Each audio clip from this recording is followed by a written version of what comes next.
నీ పేరేంటి? లావణ్య మన్నేపల్లి. నీ వయసు ఎంత? రెండో ప్రశ్న జడ్జి గారు అడిగినవి ఇవన్నీ. 32 అంటే అప్పుడు 2023లో జూలై నాకు తెలిసి. ఓకే. జూలైలో అప్పుడే ఐ థింక్ ఆవిడకి సాల్గిరి అంటే ఆవిడ బర్త్డే జూలై 6th ఇప్పుడు ఉంది. అది అయిపోయిన నెక్స్ట్ రోజు ఆ 2 రోజుల తర్వాత వెళ్ళి ఈ కంప్లైంట్ పెట్టిన 2 నెలల తర్వాత ఎప్పుడో ఇచ్చింది అనమాట. ఏప్రిల్లో కంప్లైంట్ పెట్టింది, జూలైలో జడ్జి గారి ముందు ప్రమాణం చేసి చెప్పింది. ఓకే.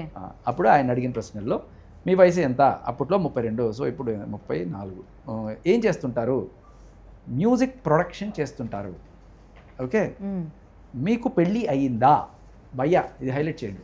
జడ్జి గారి ముందు ఆవిడకి మీకు పెళ్ళి అయ్యిందా అని అడిగినప్పుడు ఆవిడ చెప్పిన మాట లేదు. తెలుగులో కాకు దీర్ఘమిస్తే కాకి రావతిస్తే క్రాద్రు. ఓకే, అక్కడ లేదని చెప్పింది, పెళ్ళి కాలేదని చెప్పింది. ఓకే. ఒట్టేసి ఒక మాట, ఒట్టేయకుండా ఒక మాట చెప్పకూడదమ్మా. మీడియాలో అందరి ముందు రాజు తాళి కట్టాడు అది. ఎందుకంటే మనం అందరం కూడా గట్టిగా క్వశ్చన్ చేయం కదా.